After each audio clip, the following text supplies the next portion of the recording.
Бәріне сәлем достар, мен каналыма қош келдіңіздер. Бүгін сіздермен өте дәмді, жұмсақ, керемет болып шығатын молочная девочка тортының рецептісімен бөлісемін. Видеоны қарамас бұрын маған тіркеліп кетуді ұмытпаңыздар.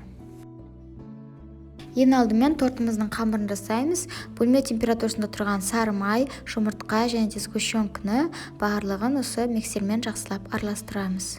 Құрғақ ингредиенттерді біріктіріп аламыз, ұнға қосқышты салып араластырып аламыз. Жаңағы сұйық массамызға ұнды біртіндеп иліктен өткізіп сала отырып миксермен араластырамыз.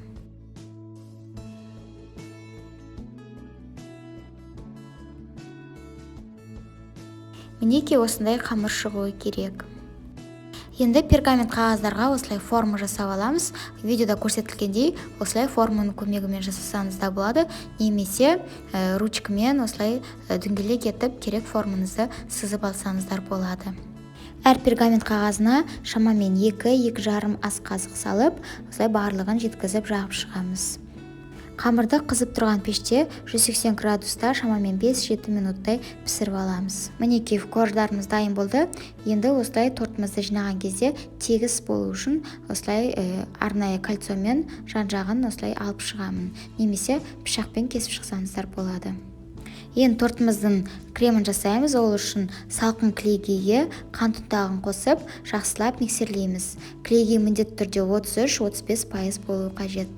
Аздап қоюланғаннан кейін сүзбелі ірімшікті қосып, жақсылап миксерлеп, осы біркелкі крем шыққанға дейін миксерлейміз.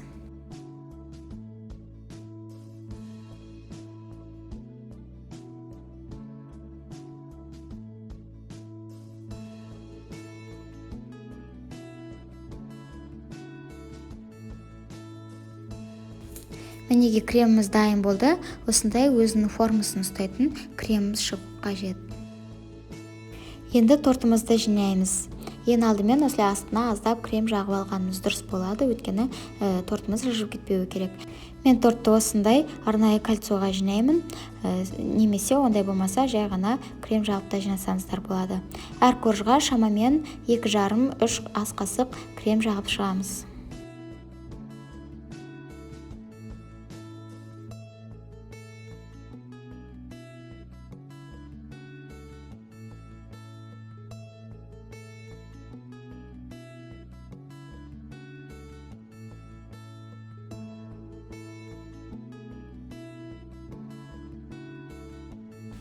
Осылай барлық қалған кремді жағып, осылай тортымызды тегістеп шығамыз.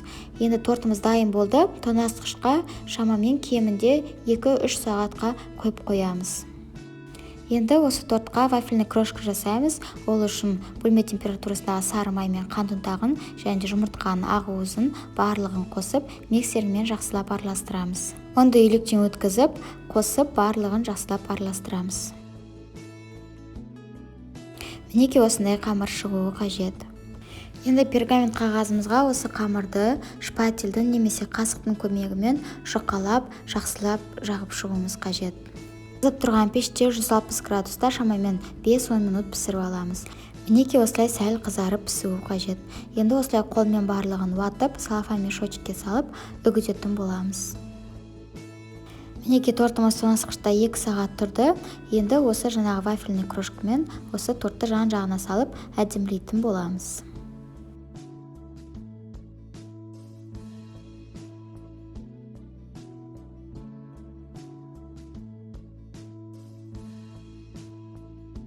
Өзіңіздің қалауыңызша әсемдесеңіздер болады. Жеміс жидектермен, шоколадтармен әдемілесеңіздер болады. Мінекей осымен тортымыз дайын болды. Өте тез әрі оңай жасалады. Және де дәмі өте дәмді, жұмсақ, нәзік болып шығады. Осы мен рецептімен сіздерге пісіріп көруге кеңес беремін. Сондай-ақ мен YouTube каналымдағы басқа видеоларды да көріп, осы мені қолдап, лайк басып кетсеңіздер өте риза боламын. Осы молочная девочка видео рецептім ұнаған болса, лайк басып, комментарий жазып, маған тіркеліп кетуді ұмытпаңыздар. Сіздермен болған мен Асылжан. Сау болыңыздар.